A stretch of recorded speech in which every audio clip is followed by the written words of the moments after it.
So I think I may have accidentally committed myself to finishing a graphic novel, but publicly for a year.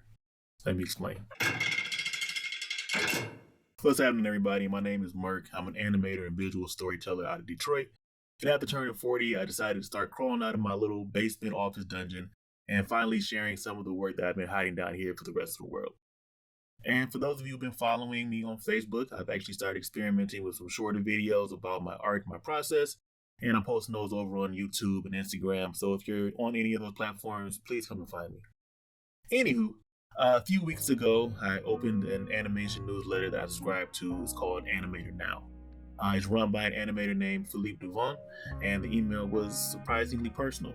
He talked about being exhausted, like dangerously close to burnout, and how his work has slowly pushed the things that he actually loved doing to the side.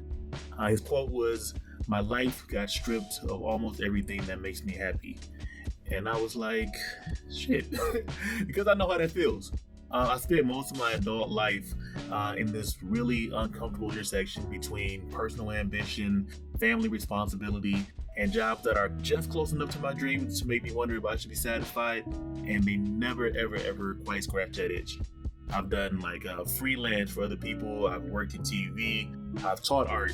I've made animated educational content, and I'm actually getting my MFA in animation right now. And right now there are folders and folders and folders and folders and folders of my projects. I'm talking like scripts, pilots, comics, characters, random ideas. And the truth is that I always start way more than I finish. So I wrote back to Philippe. I told him about myself. I told him that I constantly want more. I want more purpose, more freedom, more artistic talent, shit, more money, you know?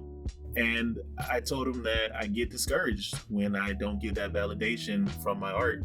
I told him that sometimes I look at younger, more accomplished artists and I think, you're living my life. And I know it's ridiculous, but envy isn't particularly interested in logic. But after all these things, I also told him that despite the feelings, I can't stop. I've tried. I've taken jobs close to animation, and I've taken jobs light years away from the industry. I've tried convincing myself that maybe I can do art on the side, but every couple years something happens where I make something that I'm proud of, or someone connects with my work, or I place in like a competition or a writing competition or animation competition, or an animator that I respect tells me, hey, you don't suck. And apparently that's enough validation to fuel me for the next 5 years. So I told Philippe that I think I must have been built for this. The highs, the lows, the doubt, all of it.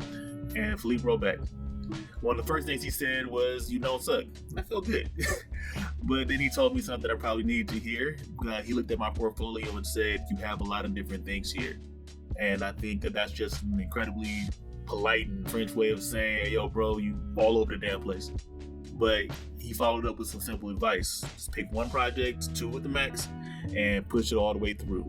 Nothing new gets started until those are finished. And keep on going through for a whole year. Then he said something else that really stuck with me. He said that jumping to a new project because the current one discourages you is quitting in disguise.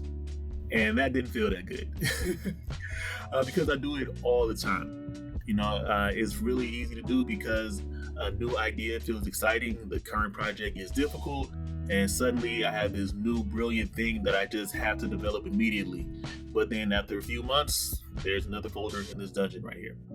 Philippe said that the problem isn't necessarily that I'm choosing the wrong projects, but that I'm breaking my attention into such small pieces that nothing gets the time it needs to become what I imagined. So I'm taking that advice. For the next year, my project is Kid Fidget. Kid Fidget, by the way, is a graphic novel and motion comic about a boy who imagines he's a superhero fighting a nightly battle against his possessed parents for the freedom to stay awake past bedtime. It's inspired by my son, he's voicing the character, and I've been carrying some version of this idea around for years.